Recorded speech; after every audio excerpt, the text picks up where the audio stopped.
So, David, can I offer you a riddle? Why, yes, you may. Riddle me this, David. You can carry it everywhere you go, and it does not get heavy. What is it? An idea?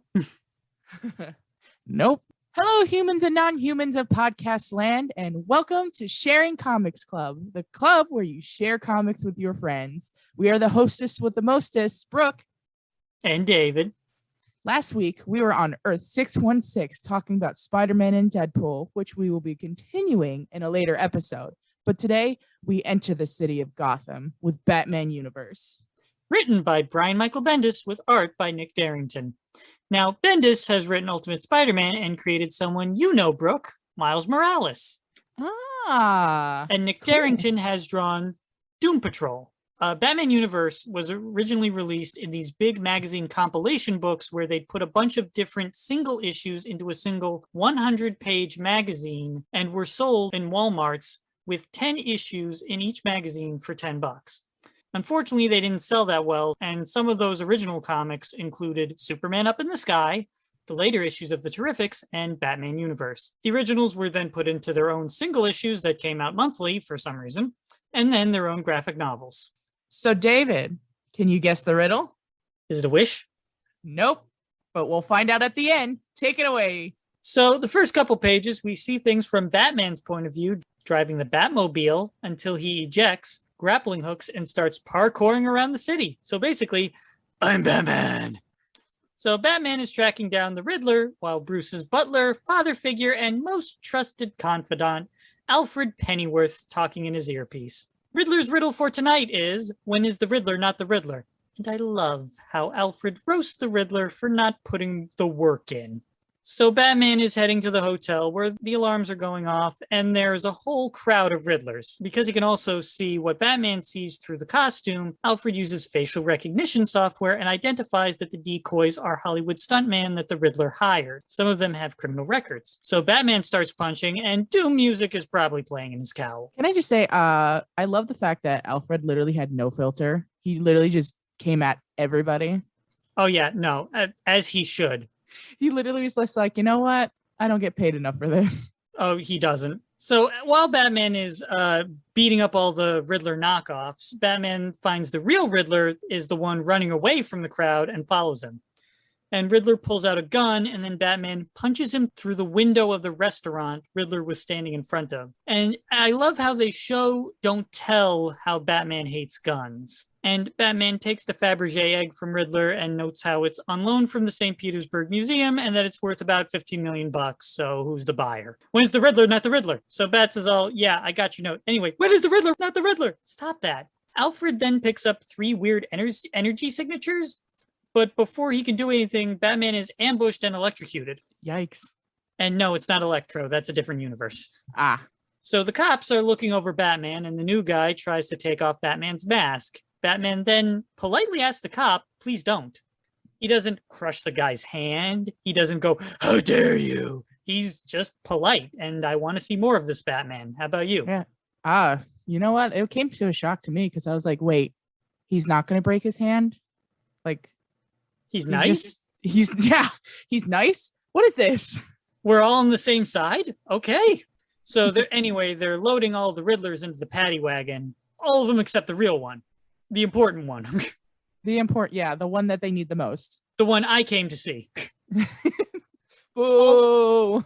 All the phony Riddlers give the same story that they were hired because they thought it was a prank show. It's just a prank, bro. So Batman meets with Commissioner Gordon on the roof next to the bat signal, as he does.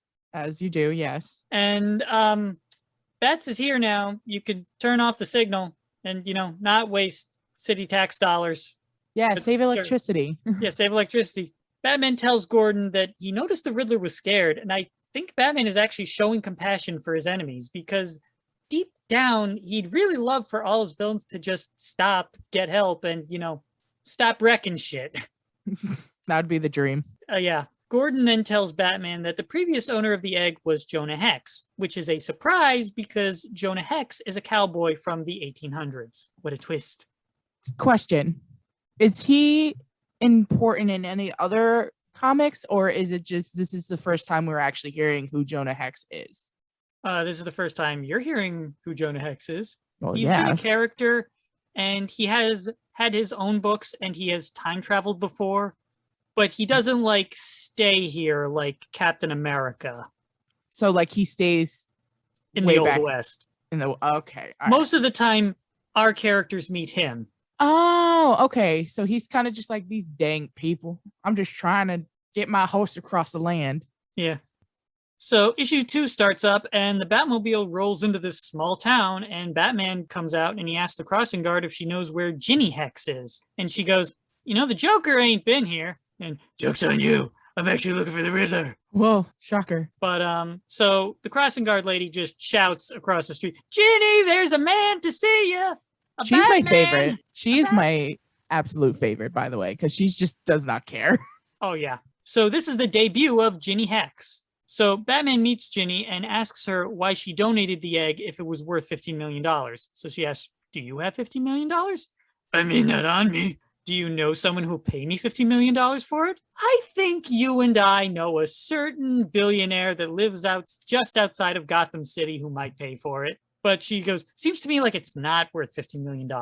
And says, because it was valuable, this belongs in a museum, and that the museum sent her a nice certificate, and she might even put a frame on it someday. Batman then asks if she's had any suspicious visitors, and she goes, yeah, some weirdo in a bat suit started getting all up in my business. She says that if the egg was stolen, she didn't have anything to do with it. Batman has no reason not to believe her, so he goes, if you see something, say something. As Alfred says that the Riddler's been spotted, so Batman drives off. Now, Ginny Hex was created by Bendis, and this is her first appearance, and she'll be a regular in the new Young Justice book that Bendis is also writing. I'm surprised they don't have a caption box saying, to see more of Ginny Hex, read Young Justice, because that's usually what they do. Yeah, I didn't even know she was going to appear in other books. I thought this was just going to be the only one. Yeah. Anyway, meanwhile, in Amsterdam, Riddler is with the short guy, Finn, who is the middleman for the buyer. Riddler just wants to get paid and book it. He's like, when do I meet him? And meanwhile, Finn is just like, is that a riddle too? Hey, this guy, Mr. American Mobster. And the Riddler is all, I can't be seen here. And I'm like,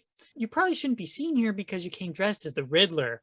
That being said, he's the Riddler. Riddler does not do incognito because then he can't be the center of attention. Listen, he's just a theater kid who didn't get the lead role, taking it out on everybody else. He's a drama queen. He's like Team Rocket. He's like Megamind. He's got to make a presentation. That makes a good supervillain. Duh. I know. So Finn tries to reassure him. He goes, "Don't worry, we hired a guy." And Derrington manages to capture the exact moment when Riddler craps himself when Batman walks in. Hey, Brooke, remember Slade from the Teen Titans cartoon? Yeah, the one that just created problems all over the place. Yeah, he's here. Now, big difference between Slade from the cartoon and Deathstroke in the comics is that Slade is more of a master manipulator, guy in the shadows kind of thing, where Deathstroke is more of a boots on the ground, mercenary, gun for hire. Ah. And it's not like he can't manipulate, but he's more hands-on. Or shoot first, ask questions later. Yeah, or in this case, slice first because he's got a sword. Oh, also, I just want to add one comment so I could add it in later, if that's okay. If you want to go back and forth, it's about the Fabergé egg. Listen, if I heard that egg was what was it, $15 million? That could pay off my student loans. I wouldn't put it in a museum. How about you? $50 million, I'd sell it to Riddler. Exactly. Anyway, Slade says, I got up real close this time. That'll haunt you. And I'm like, oh, that's creepy. Ooh. So now you get to see Batman fight Slade. Slade manages to slice Batman with his sword, and Riddler makes a break for it, but Batman hits him in the nose with the Batarang, and it hits him in the nose on the return. And we get to see Slade unmasked, so there's a decade of closure for you. He looks like a pirate. He does look like a pirate. Like an old pirate. Arg. And Slade gets taken out by a Green Arrow, courtesy of the Green Arrow. Oh, really? Surprise. So Batman and Green Arrow interrogate the Riddler. Riddle me this. And then Green Arrow goes, here we go. And then Batman goes, let Riddler be Riddler. He works hard on these. I like how he had his little dad moment. He's like, let my kids do their thing because that's what I'm proud of. Not like proud, but you know what I mean. Well, he works hard on these. Just let him do it. It's just, he's gonna be more trouble if we interrupt him, and then he'll just stomp his feet, and then I don't want to deal with the tantrum. I don't want to deal with the tantrum. And then Riddler gives the riddle: the man who invented it doesn't want it. The man who bought it doesn't need it. And Batman finishes, the man who needs it doesn't know it yet. It's a coffin. It's a coffin, Eddie. And then Green Arrow is like, I thought you were supposed to be good at this. And then Batman goes, you're embarrassing yourself in front of Green Arrow. Are you feeling okay? Then Riddler goes through a whole rant. Riddle me this. Who had a whole lot more riddle juice in the tank before he traveled halfway around the world from Gotham to Amsterdam only to find you, Batman? And then he keeps going for a bit. And then Green Arrow goes, is it you? It sounds like you. Like he's answering the riddle. Meanwhile, Batman is trying to get the conversation back on track and asks who the buyer is. Then the local police show up, Riddler runs off, and when our heroes exit the club, they find a trail of question marks. And then Green Arrow goes, okay, you see this? You see this?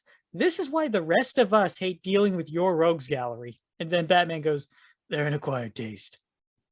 I know, but you know what? They have their thing and leave them be. Green Arrow then asks if Riddler gets these custom made, and then Batman points out that that's the pot calling the arrow green. He doesn't say that, but I'm saying that. Batman realizes the trail is a decoy, so they head to the rooftop, and Batman finally gets the chance to ask Green Arrow who the buyer is. But he doesn't know who the buyer is. He just followed the money and then walked in on Deathstroke fighting Batman and then saved Batman's ass. I just imagine he's like got a plan in his head, like, okay, I'm going to show up, I'm going to beat up Riddler and whoever's with him. And I'm like, oh my God, Deathstroke's here. Oh, Batman's here. Oh, I got to stop this. Oh, geez, it's a party, and I did not intend on going to this one. So Riddler is making his getaway using his cane that turned into a mini helicopter. Now, what he should have done is have his cane turn into a rocket and then ride it like a witch's broom. Green Arrow hits him with an arrow with a rope, and then it flings him back onto the rooftop. And I love how Batman is micromanaging him, but like not to his usual degree. He just goes like right foot, and then Green Arrow goes, I know what I'm doing, dude. See, another dad moment. He just wants to make the best out of everybody that he works with, even with villains and the heroes he works with. Yeah, I mean, Batman's always just a dad. He's got like 5 Robins. I mean, his parents are dead, so he's probably compensating. Yeah. And plus, he had such a great dad in the form of Alfred, so. That's true, yeah. And to quote the animated series, Alfred actually said, well, I very well diapered your bottom. Green Arrow asks if Batman has spoken to Clark lately, and Batman says, yeah, all the time. And then Green Arrow is all, oh, okay, so it's just me he's been ignoring. So, like, is that like important, or is it that was just a side thing that Green Arrow just decided to bring up? That's just a side thing Green Arrow decided to bring up, but I think it's leading to something else, and I'll get to that in a little bit. Okay. So Green Arrow opens the box Riddler was holding, and then Batman, not even looking into it, asks, what does it say? And Green Arrow's like, you knew there was going to be a riddle in here? And then Batman's like, yeah, it's the Riddler. There's always a riddle in the box. And then Green Arrow reads it, and it says, riddle me this. Do you think I'm stupid? And then Green Arrow asks, he used to be better at this whole riddle thing, right? Like, tell me he used to be better at it. And then Batman says he thinks something is wrong with the Riddler. But suddenly Green Arrow is sprayed with a gas from the box, and Batman identifies it as a neurotoxin. So Batman pulls out a generic antidote. Luckily, he has so many generic antidotes. I mean, Alfred probably packed it and be like, you know what? He's probably going to need this at some point. Yeah, sorry. It's an over-the-counter antidote. I can't really do anything. Oh, and Green Arrow's real name is Oliver Queen, so sometimes I call him Ollie. Mm-hmm. And they call him Ollie. So Ollie's eyes turn red, so you know he's evil. And then the two fight, but Batman is trying to get through to Green Arrow, and he's like, you've been poisoned. Ollie, hey, Ollie, I have the antidote. He needs a rolled up newspaper. Bad, Green Arrow, bad. And he's actually trying to talk Green Arrow down. It doesn't work, but it's nice. And as they fight, Green Arrow knocks the antidote out of Batman's hand, and the two grapple. So Batman activates this doodad in his gauntlet that sends out some kind of electrical burst that knocks Green Arrow to the other end of the roof. Batman then gives Green Arrow the antidote, and he like walks him through it, telling him to focus and to take a deep breath, or 5. And I love how Green Arrow says he's thirsty, and then Batman says that he has something for that too. Like he cares about his friends.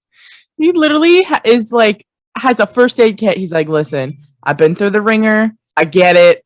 Let me just give you water. Here you go. It's like when you take care of your drunk friends. I also have band-aids. Do you want dinosaurs or do you want princesses? Well, why would I want princesses? As personal preference. All right, give me the princess one. I knew it, because I'm Batman. Anyway, during their fight, Riddler escaped, but Batman thankfully put a tracking device on him. And Riddler meets the buyer, and it is Justice League villain and immortal caveman Vandal Savage. So, because I have no idea about a lot of like people in the comic books, who the heck is Vandal Savage? Because I got very confused. Yeah, Vandal Savage is an immortal, and he's an immortal caveman who has existed since caveman times because a meteor crashed and he like took a nap next to the warm meteor and soaked up all the radiation that made him more intelligent and also immortal. And he's like Deadpool immortal. So like if you hurt him, he heals. Got it. Okay. And since he's like a caveman and was like, oh, bigum, strongum, unga bunga. And now he bigum, strongum, and smartum. Okay, that makes sense. He's got kind of like a god complex about like, of course I'm destined to rule the world. I've existed since the dawn of time. And plus I'm the greatest.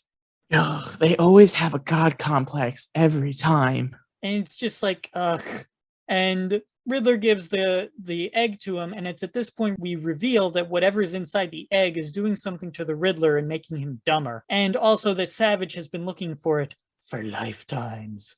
Oh, that's also important because like the reason why he's able to like been around is like whenever he like he keeps inventing personas and pretends to be the son of the last persona. Oh, okay. So he's probably like, on paper, he's probably Vandal Savage, the 1800th or something. Junior, etc. Bingo. So now Batman is in the Batcave using the Bat computer with Alfred still in his earpiece, and the computer takes the data from Batman's suit and a brain scan of Bruce and analyzes that the egg is giving off some kind of unknown radiation that makes you dumber, and Batman admits he felt hazy as well. Now, you can argue that's how Slade was able to sneak up on him, but you can also make the argument he got lucky because Batman wasn't expecting Deathstroke. Yeah, I mean, I wasn't either, so... And according to the brain scan, Batman doesn't have any brain damage, and Alfred is armed and dangerous with his quips, saying, I won't lie to you, sir, that surprised me to no end. Alfred then asks if the brain abnormality suddenly made him, want a normal life, maybe settle down, raise some kids. He didn't train in the martial arts. That being said, Alfred loves all the kids. He loves Nightwing. I was going to say, he loves all those kids. He's just thinking, hey, maybe we could have some kids that like are normal and don't got to deal with all their kung fu bullshit. And like, don't break things in the house. Exactly. That's the main thing. Mm-hmm. And then we reveal that the Batcave is actually a hologram of the Batcave, and Batman is really flying the Batplane. Good thing he's got his whole VR game up while he's flying a plane. Which is very dangerous. Do not fly and go in a virtual Batcave, but since you're Batman, you could do whatever you want. I think he probably had the Batplane on autopilot. Yeah. But in all honesty, I thought that was pretty cool though. Oh, like, it is cool. It is so cool. I was very confused at first because I was like, how the heck did we get in the Batcave so quickly? And then all of a sudden, I was like, that's how we got in the Batcave so quickly. So Batman flies to Gorilla City, a kind of secret city located in Africa, invisible to human eyes, and populated by super intelligent gorillas. I say kind of secret because Flash comes here all the time. Also, apparently, a good chunk of the gorillas are telepathic as well. And you will remember this because it was in a Fairly Odd Parents episode when Timmy went inside the internet. Wait, really? Wait, that's where the Fairly Odd Parents got it from. Yeah. Wow, that's so funny. I didn't even like. I just thought it was an original joke. It was a real weird joke too. Wow. They found our secret city of super intelligent gorillas, and I'm like, oh, Flash comes here all the time. Oh, I got mail. I should get mail. I'm the alpha male. Like, That honestly was my favorite episode of Fairly Odd Parents, I gotta say. oh, I have too many favorites. Mostly the ones that have Mark. Well, duh. Anyway, Flash actually has a villain that he fights here, and Alfred name drops him. His name is Gorilla Grodd. He's a talking gorilla from the city with mind powers. He's an asshole. He goes to Flash's city and like tries to take over all the time. He's like, boo humanity, down with humans, up with gorillas, all that jazz. I mean, a lot of people feel that way. I mean, yeah, but he's a dick about it. I also love how Alfred goes, oh, next time you have to take me. I've never been. And I just imagine Alfred in a sun hat, a Hawaiian shirt with bananas on it, a camera around his neck, and Batman just being grouchy the whole damn time. He could take the kids with him. It'll be a whole Bat Fam field trip. Yeah, it'll be a Bat Fam field trip. They'll all leave, and then meanwhile, the Gotham bad guys will go berserk. And then Commissioner Gordon is, where's Batman? Where's anyone? Where'd they go? And then it'll just be like all the forgotten characters like, don't worry, Commissioner Gordon, Bluebird is here. And Commissioner Gordon will be like, who? Who are you? Also, can you imagine if Alfred would be like, please, sir, can you smile in this one? Just one for me. And then Batman will be just like torn because he's like, I gotta be Batman. And Batman doesn't smile, but it's Alfred. I gotta do it for Alfred. It'd be like a really awkward, like half smile. Yeah. And then Alfred just be like, oh, close enough. Yeah. So, anyway, Alfred asks, why doesn't Batman just ask the king for help? And it turns out the king is mad at Batman for something that we never get to see. Batman says the king's just being sensitive, and Alfred asks if Batman apologized, but Batman dodges the question. Batman activates his stealth suit, jumps out of the Batwing, and sneaks through the city, and is immediately captured by the city's guards. And I love how one goes, oh, cool, it is Batman. Oh, can I get your autograph? Batman actually surrenders and asks them to take him to their leader. So we meet King Nanamdi, and at first I thought he was created for the book because Bendis didn't know the king of Gorilla City was Solivar, but I actually checked the wiki and it turns out this king is Solivar's son. So the king says, look, Bats, I know you're champion of the people and all, but you broke into my house. Tell me how and why this isn't an international incident. Batman explains he's looking for the Riddler, and the king asks, what the fuck is the Riddler? Batman explains himself, and one of the gorillas verifies he's telling the truth because Batman's psychic shield isn't doing shit. Batman pleads his case that the Riddler stole something dangerous, and he adds, I would be very surprised if he knew how dangerous it was. So they follow Batman's tracking device on the Riddler, and the king says, you know, Batman, I'm still very mad about you. And then Batman says it was Aquaman's fault. And then the king says, you know, it's funny. He said it was your fault. It's not my fault. It's his fault. It's not my fault. It's his fault. It's like when you get in trouble with your siblings and you just end up pointing at each other. Or going back to Fairly Odd Parents, when in that one episode when Timmy was suspected of being a shoplifter, and then Chester and AJ like keep deflecting blame, like it was him. Thanks, guys. Thanks.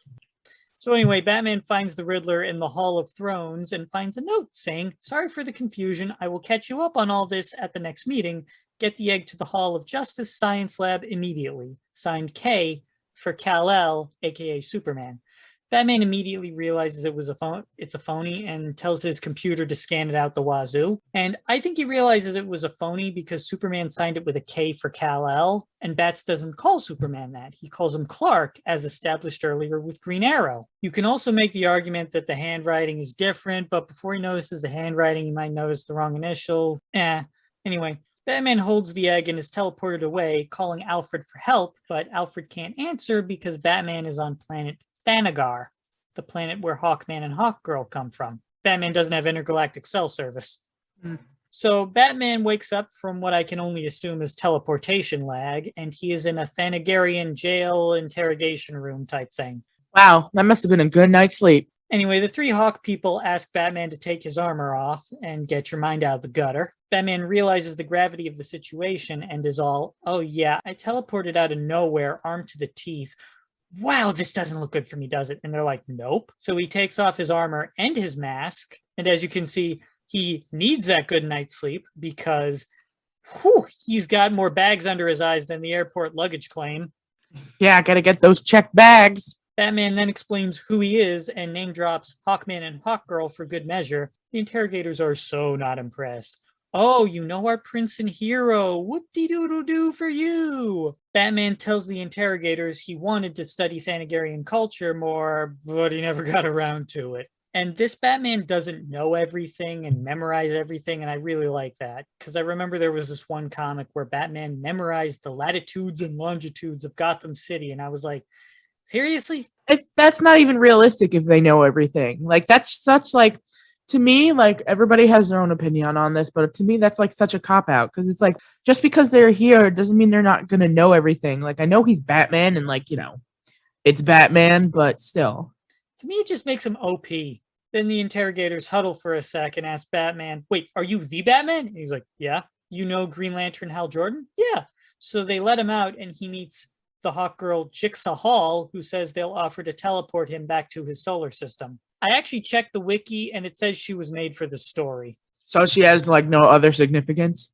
Not yet. Dun dun dun. And there's this one guy in a green outfit with no wings in one panel, and I think that's Space Cabbie. And Space Cabbie drives a cab in space. Wait, really? Yeah, that's it. So Batman could theoretically get a ride with him, but she says that they're going to take him to teleporters. So I guess for the sake of speed, and plus probably Batman doesn't have cab fare. And probably for the aesthetic. Yeah. And she tells Batman to follow her, and Batman admits he can't fly. And they're like, but you have wings. And he's like, no, I have a cape. I can glide, though, like one of Disney's gargoyles. So Jigsaw asks Batman if he's like an 8. And then Batman's like, an 8 what? So Batman is flying around with his new Hawkman Batwings, and he looks like a Batman action figure that was never in a show. So what do you think his action figure name is? Mine is Thanagarian War Batman. I think mine would just be like they couldn't even come up with a name for his action figure, so it's just like Batman with wings. Bathawk. What's actually funny is in Batman the Brave and the Bold, he actually had a cape that just turned into a jetpack, like it transformed. Man, that's convenient. I want one. Yeah, cape pack. Cape pack. Jet cape. Anyways, but then Almanar Sin, a bad guy who even I've never heard of, attacks, but before Batman could even do anything, he's teleported back to Gorilla City, and the place is wrecked. And the king tells Batman that it was Vandal Savage who took Riddler and the egg. How convenient. He doesn't have to deal with any of the problems that he just had, because he got teleported once, and he got teleported again. Yeah, you just teleported away from both of those problems. Man, if I could teleport away from my problems, it'd be nice. That would be nice. But as you've seen, when he teleports back, the problems don't go away. They just... Or worse. Yep. Meanwhile, at the Hall of Justice, Batman regains consciousness. And our old friend Cyborg, who you know from Teen Titans, this is the same Cyborg. Woo! Booyah! And Hal Jordan Green Lantern are looking after him. Meanwhile, Superman and Wonder Woman are cleaning up his international incident in Gorilla City, and Cyborg explains that since it's a new form of radiation, Batman gets to name it. No, it's not Batmanium. That is a stupid made-up metal. That's a different stupid made-up metal in the DC universe. Batmanium? Batmanium? Oh, yep. Yeah, elaborate on that. Batmanium is a metal element with supernatural capabilities, and it's also a superconductor, and it's also super dense, because when a company made like a Batarang out of Batmanium, it weighed 2 tons. Oh, okay. Stupid, but yeah. And it was named after Batman because a bunch of people thought he was dead. Rip. Not to be confused with Batman R.I.P., which is a different book. So Cyborg is using the JLA satellite to scan the planet and wait for a hit on the egg's energy signature. He and Batman also say it sounds like a broken piece of alien tech, and then they get a ping. So Batman and Green Lantern get to go to Dinosaur Island. Yeah, the immortal caveman goes to Dinosaur Island. He just misses home. You got to go back to your roots. Yeah. He's nostalgic. What's actually funny is that there was another book I I read with him in it, and he's killing dinosaurs. He goes, "Oh, I haven't eaten these in so long." And it was when he was in medieval times. And it was at this point when I was rereading this that I realized both Green Arrow and Green Lantern appear in this. And it's funny because the two of them both had a book together where they went on a road trip. And yes, they also became super best friends. Yes, the two green guys became best buddies. Wow, they're green. Yeah. So they get to Dinosaur Island and Batman says he loves dinosaurs. And Green Lantern is like, really? And Batman's like, yeah, I have one in the Batcave. And Bat says that between his stealth tech and Green Lantern's ring, they should be hidden from the sensors, from any sensors. And Green Arrow makes a bubble like the Wizard of Oz and flies the two of them, and they have a conversation about how Batman hasn't been to Lantern's house. And then Batman asks, is your house nicer than mine? And then Lantern's all, gee, I don't know. Is my house nicer than stately Wayne Manor? When suddenly a pterodactyl bursts Green Lantern's bubble and the two fall, surrounded by dinosaurs. And the two fight the dinos, and with Green Lantern even making a giant gorilla to fight the T-Rex. And then they fly off. And I love how as they leave, Batman says under his breath, gorgeous creatures. They realize Savage must be controlling the dinosaurs to attack because Batman says he can feel the radiation. And I'm like, that's not a good thing to say. No, not whatsoever. And I love how Green Lantern and Batman talk about why they hate Savage. And I love how Batman gets all philosophical about him and says he's as old as humanity, but instead of seeing all the truth and beauty, he just sees something to conquer. And I'm like, wow, I feel both of these guys, because Green Lantern's just like, he's a jerk. And I'm like, yeah, he is a jerk. And then Batman gets all poignant and I'm like, yes, good point, Batman. Yes. So they sneak in and Savage is like looking at the egg and it won't really work the way he wants it to. And he's going, Unga bunga, work, you stupid egg. So easy a caveman could do it my ass. That was really funny. I just like the freaking Unga bunga my ass. Our heroes realize he doesn't know how to use it, so it's not like he invented it, so it's not his. But because they looked away for a sec, they look back and he's gone. So they go to grab the egg, and it teleports both of them. But this time, the egg sends them through time! Technically, it also sent them through space because they aren't on Dinosaur Island anymore. They're in the Old West with Jonah Hex. Yes? I forgot. Did I ask about Jonah Hex? Do we have that fact that I asked about Jonah Hex, I should say? I think it might be in the other recording, but you want to ask again just to make sure? Just in case. All right. So, all right, Jonah Hex. How important is he, and like why was he mentioned? Well, he was mentioned because now our heroes time travel to meet him. He's not like a major DC character, but he pops in every now and again because sometimes characters will time travel back to meet him, like now. Or in this one book I got, he actually time travels to the present and winds up getting locked in the Arkham Asylum. Yikes. And I just imagine Two-Face is pissed because like, hey, are you stealing my look? He's like, no, I was scarred. Why would you think that? The future is a madhouse. This is a literal madhouse. No, the whole future is a madhouse. So he can travel in time, or he just happens to be in the wrong place, wrong time? He doesn't like seek to travel through time, but sometimes he accidentally winds up in the present. Okay. Also, I love Green Lantern's realization when they're in the Old West. He goes, oh no, I don't know anyone here. And I just imagine Batman just goes and turns, you know me, and I'm here. So Jonah Hex is about to shoot Batman and Green Lantern, but Batman manages to defuse the situation, not by punching the snot out of him, but by talking to him like a human being. Shocking. Yeah. So Batman takes off his mask again and gets Green Lantern to take his off because he explains, in this era, bandits wear masks. Man, he's been taking his mask off a lot this comic. And I mean, like, he's in the past, so no one knows him. And like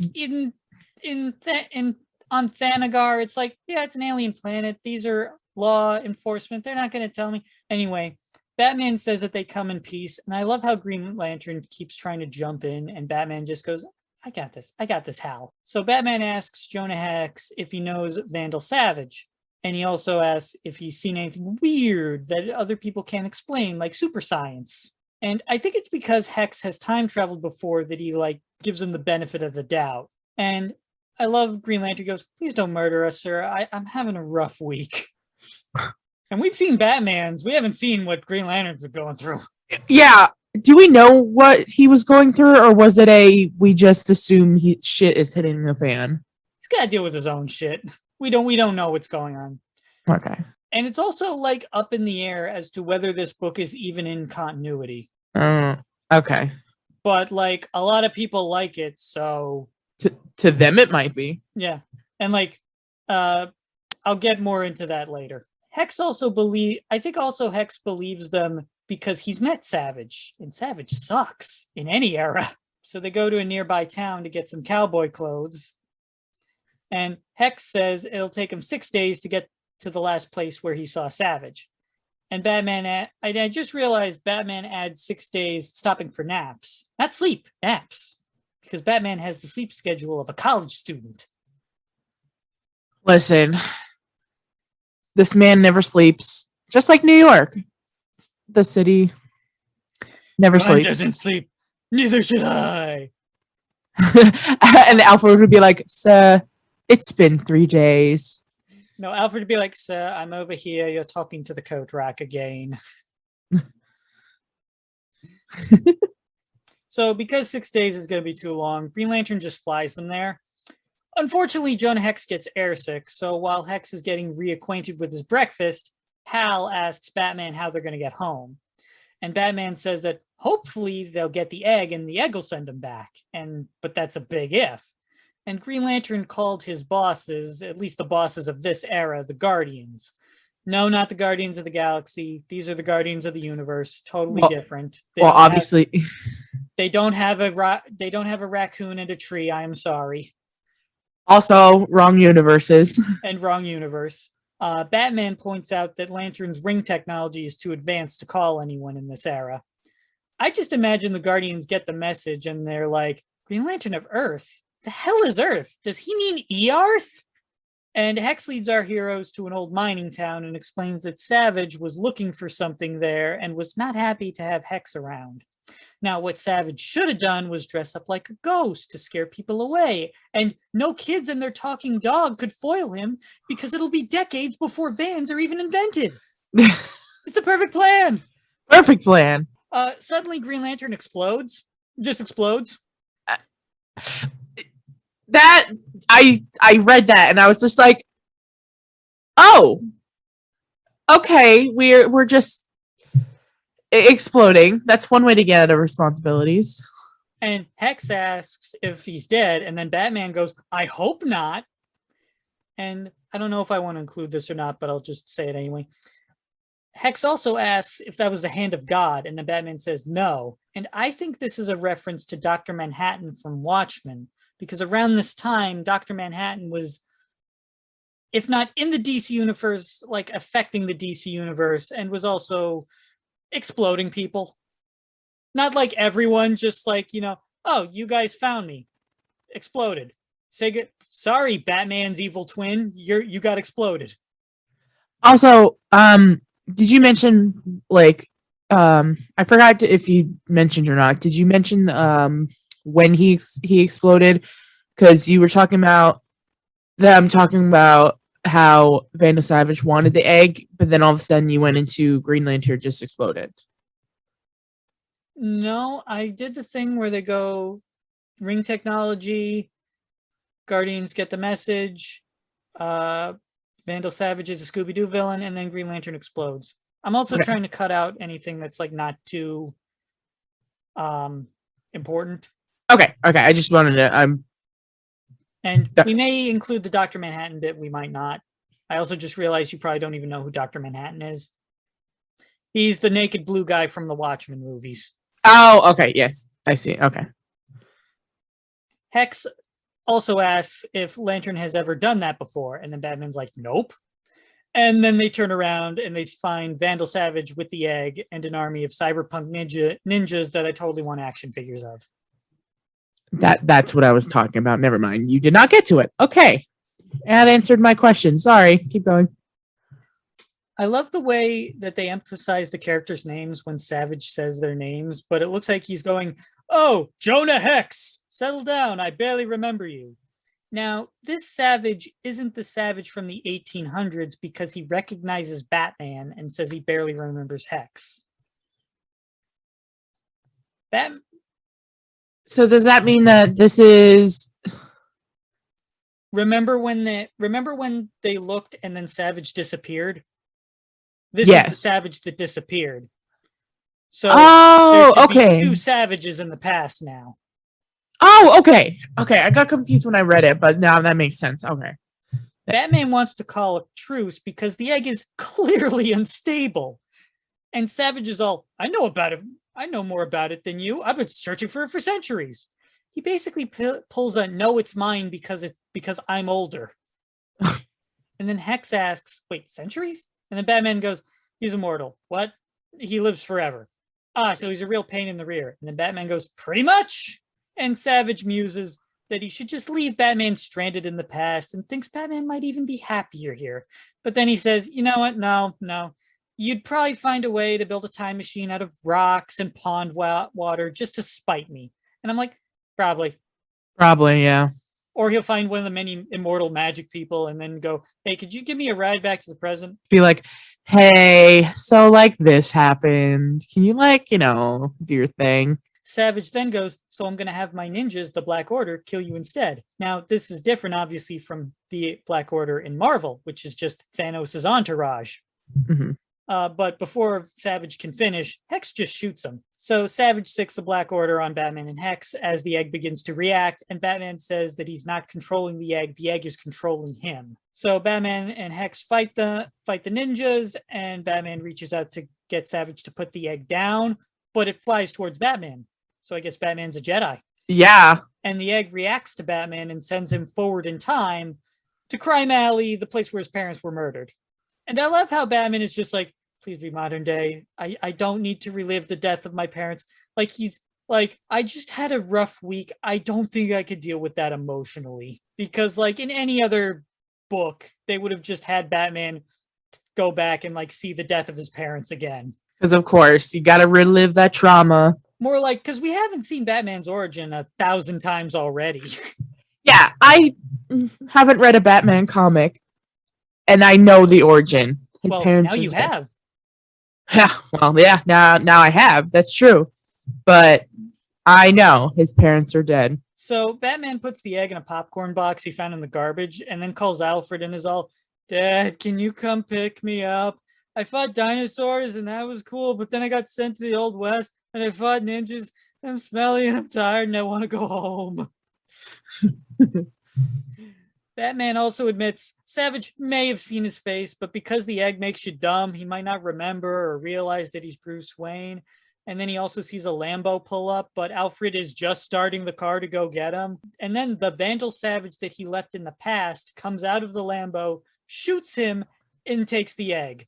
And he goes, "Hell of a chase, Batman." So Batman is dying on the ground, and he says to Alfred, "I thought dying in the same alley as my parents would be poetic, but it's not. It's really not. It just sucks." And he then realizes that because he was shot in the chest with a laser and with such force, the communicator popped out of his ear, so Alfred can't even hear him. Oh, Batman no! And then Batman looks at his chest and is all, "Oh, wow. Downside of being a forensic scientist, there is no faking that. That is, I kind of wish I wasn't a forensic scientist because I know how bad that is, and that is bad." And I'm like, "Yeah, you got a hole in your chest. I'm pretty sure most people can tell that that's bad." Hey, some people just don't know what it means to be holy.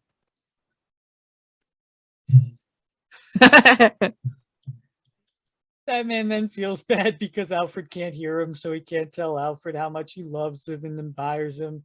And he also hopes Hal is okay. And I'm like, oh, Batman cares about Alfred and Hal. Yeah, but not about his kids. I mean, he's thinking of his last breath, so he's probably thinking, I hope the guy that I thought exploded didn't explode. So, okay.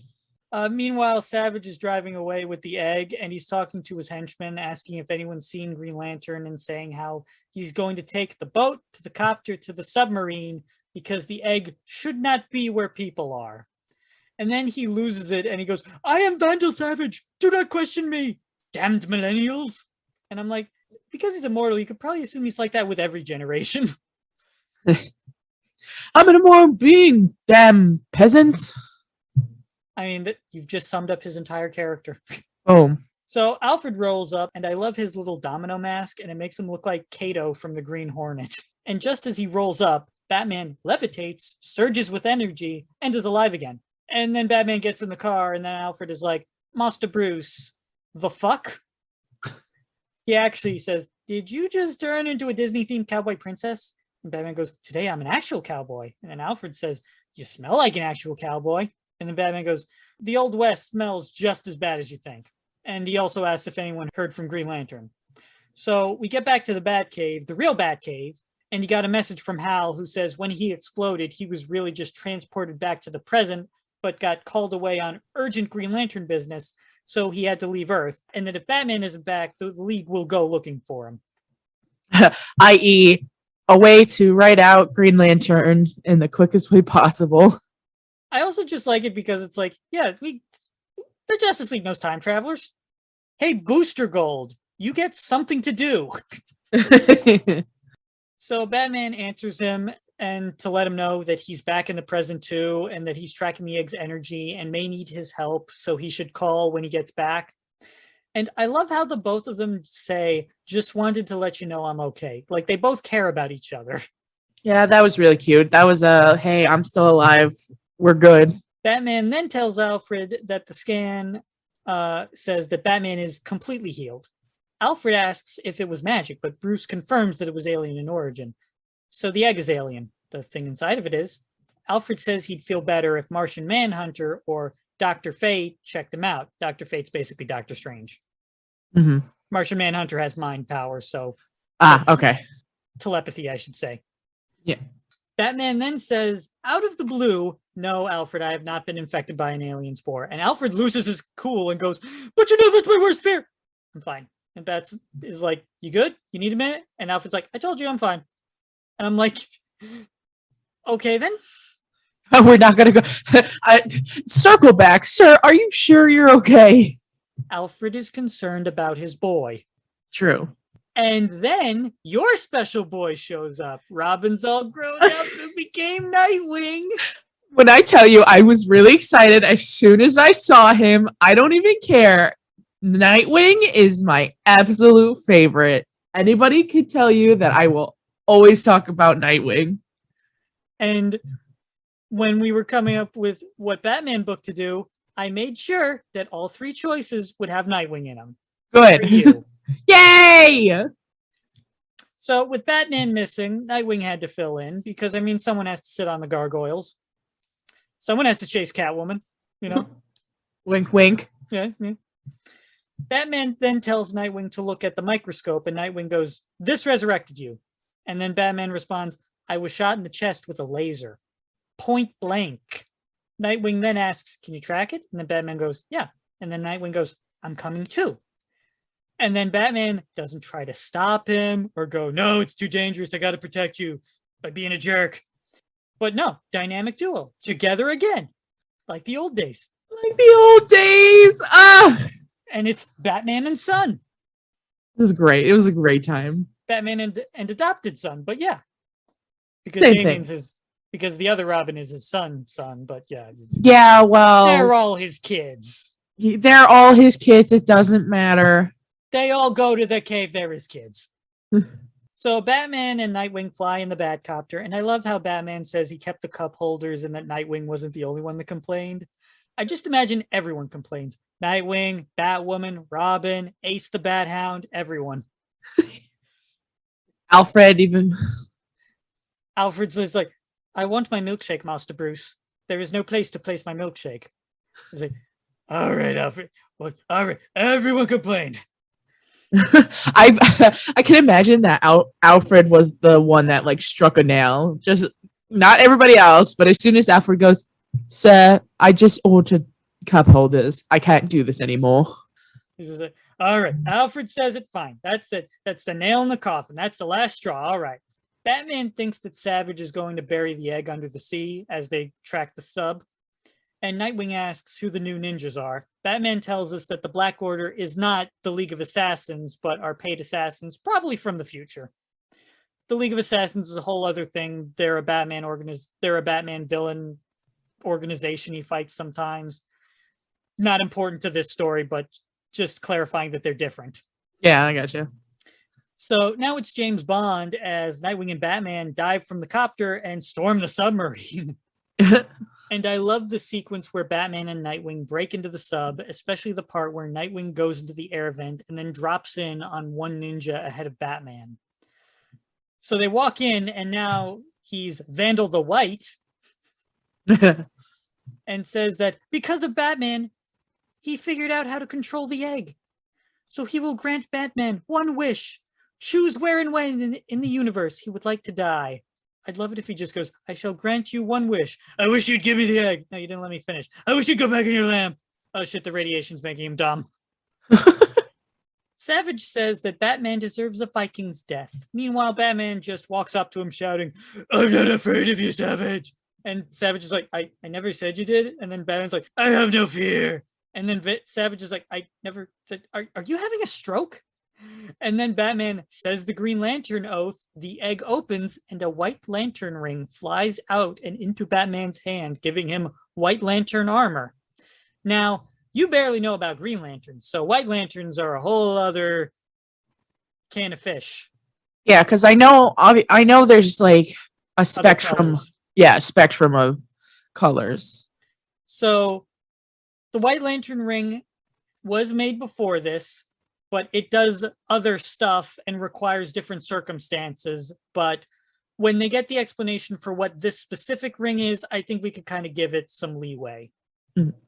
But Green Lantern rings work on willpower, while White Lantern rings work on life. But don't worry, they can still make constructs of light and punch stuff, as Batman does to Savage. As you do. It also, because they work on life, that's how Batman was able to be healed. That makes sense. Even though the egg was taken away from him. Yeah. But Nightwing asks, did I miss a Bat Family newsletter? And I love how Savage jumps up and down, ranting, why did the ring choose you? Like and he jumps up and down like a chimp. Well, if you think about it, he is a caveman, and they're more closely related than. He's more chimp than man now. So Batman runs down the things he thought it was, like a Zeta beam because it teleported him, an Omega rod, but when Green Lantern's ring reacted to it, that's when Batman put it together that it was a White Lantern ring. He also realized that there was a pattern where the egg had to protect, but it was faulty and dangerous, so it was either ancient or broken or both. He also mentions how the ring is whispering to him, and that's not a good sign. And he realizes, oh no, I am officially not in control of this right now. So Nightwing's like, let's get the ring off of you. And he's like, no, don't. And the suit makes spikes to try and protect him. And they realize, okay, if you attack me, or if you even appear to attack me, the ring will fight you. And then Nightwing goes, okay, don't turn around. Why? And then Batman turns around and the Green Lantern Corps is here. Like everyone, except Hal.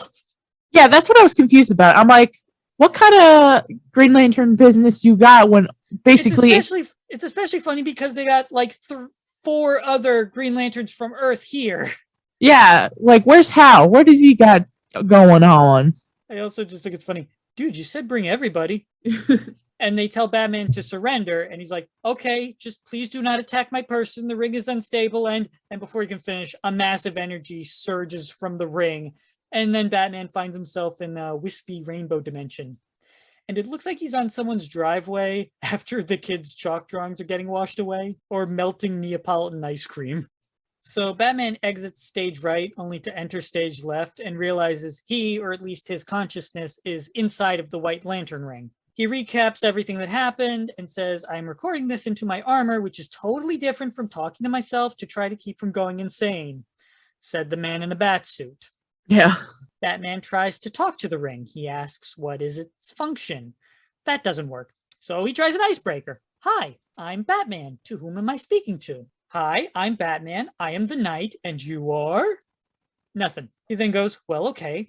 At least my physical body is okay." Cut to the outside world where the Black Order is fighting the Green Lanterns and Nightwing is screaming, "Batman's physical body is not okay." And back in the ring, Batman is greeted by one of the Guardians of Oa. They look like these little blue people. They look like Smurfs. These are what Green Lantern's bosses look like. And she introduces herself as Sita and congratulates Batman on being chosen as the protector of the galaxy. Batman asks Sita why he was chosen, and she says that it was due to his biochemical courage, cultural morality, and appropriate sense of self. And I'm sure he had a high midichlorian count as well, because he managed to pull the ring to him with the Force. So Batman asks Sita if she is a program based off of her original creator, and she says yes to both. He asks if she knows how long ago the ring was created, and then he gets a blank stare, and she gives him the whole congrats speech again. Batman tries to explain that the ring is a threat because of how unstable her program is, and that because the ring is broken, you don't want an object of supreme power broken, especially when it's got time powers. We cut back to the madness that is the outside world, and Batman snaps out of it because the ring chose Savage. Wait, so the ring can choose different people? Yeah, this one can. Wow.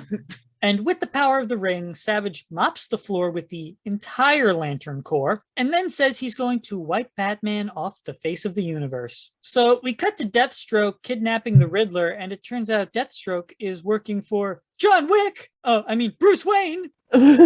So Bruce tracks Vandal Savage to his mansion, and he finds Savage passed out by the fountain. Bruce admits that he's been having these weird waking visions about Savage, and when he reaches him, the ring goes to Bruce. So now Bruce is in the void again with Savage. So the ring wants Bruce, even though Savage erased Batman from existence. So Bruce is still chosen. The ring is just being a bitch. I mean, kinda, I guess. You need strong willpower, and Savage is very stubborn, and Batman is Batman. Okay. When he's not Batman. All right, yeah. And Savage is in the ring with him, and he's pissed because I erased Batman, but now I need Batman to get me out of this. And he says, "Not fair," like a toddler. Not fair. I don't want Batman, but now that I need Batman, I want him. So Savage is basically trapped in the ring, basically. So he gives Batman his memory back, and Batman punches him. And when I was looking at the big splash page, I realized we only get Nightwing, Robin, and Batgirl. We don't get Red Hood and the other Robin, Tim Drake. And meanwhile, we get this stupid character named Anarchy. He gets to be on the splash page. I can't believe they didn't add Red Hood. I was looking around. I was like, all right, where's my two favorite? You found one favorite boy. Where are my two favorite ex-Robins? Okay, there's one. Where's the other? So Sita then opens a portal, and then Vandal makes a break for it with the ring on his finger. So Batman chases after him, and we get to see them run through all these different DC references. So we get to see the first Superman cover where Superman crashes the car, with World War I with Enemy Ace, who Batman actually references earlier when they go to Dinosaur Island, because Enemy Ace's real name is Hans von Hammer. We see Paradise Island with the Amazons, and Mr. Miracle, he's that guy in the red and yellow suit, covered in chains by this guy Darkseid on Apocalypse. We see Doc Magnus and his Metalmen robots, Aquaman on his seahorse, and you're going to love this one, the Atomic Knights, who ride Dalmatians, and Superman's Fortress of Solitude. Batman then punches the ring out of Savage's hand and manages to grab it, and finds himself back on the sub with Nightwing and the Lanterns. Batman then gives the ring to the Corps, and is like, take it as far away from me as possible. Take it, I don't want it, give it. And Savage is now stuck back in the Old West, so now those for keeping score at home, there's 3 Vandal Savages in the past. And Batman returns the egg to the museum. So just in case you forgot my riddle, David, it's you can carry it everywhere you go, and it doesn't get heavy. Do you want to know what it is? Is it love? Nope. What? Your name. Damn it. Get it? Because you carried it everywhere, and it doesn't get heavy. What about Esteban Julio Ricardo Ramirez? His name will never get heavy, and you know it. What about Apu Nahasapima Petalon? Is that even a real name? He's from The Simpsons. Oh, I haven't watched The Simpsons in a while, but no, his name will never get heavy either. Now, when I first read this, I was a little dismayed at the time travel thing because Savage is immortal. He should have like met himself, and we probably should have seen that. Mhm. But upon rereading it, I was like, there were 3 energy signatures when Batman was electrocuted into unconsciousness. Riddler also mentioned buyers, plural, so maybe the Savages were always working together. I did not put 2 and 2 together. That makes so much sense. I don't think it's so much like a bad writing choice. I think it just might be like subtext was a little too sub. I also thought it was weird because of the White Lantern ring having time powers, because it didn't before this. But if you look at the subtext for it, this is like a specific White Lantern ring that was made specifically by the Guardians. And it was made as like a Lantern ring prototype. So why wouldn't they use the strongest lantern color first? And maybe the time travel was just a thing that the Guardians added to the prototype. Or maybe it was like a thing like drawing on the life powers because life needs time to grow. And maybe you could interpret healing as reversing time before you were injured. Okay, yeah. I mean, if you think about it, time does heal. Time heals all wounds. Yeah. But yeah, so that's Batman Universe. So Brooke, what are your thoughts on Batman Universe? Honestly, I didn't expect like half the things that happened with it. And I really like it because like I knew Batman from like obviously the movies, since this was my first actual Batman comic. But to learn a new side of Batman was actually pretty fun. Plus, I got to see Nightwing, so like I win either way. Oh, and you'll see more of him on this show, don't you worry. Oh, I'm so excited. And you didn't get to see Red Hood in that splash page, but you'll get to see more of him in future episodes of the Sharing Comics Club. Yeah, so if you're also into Red Hood, make sure you stay tuned. And I like this book. I recommend it. Go out, buy it, give it a shot. So just a reminder for everyone out there, please support your local comic shops and libraries, because without both of those things, we wouldn't have been able to do this show. Bye-bye. Bye.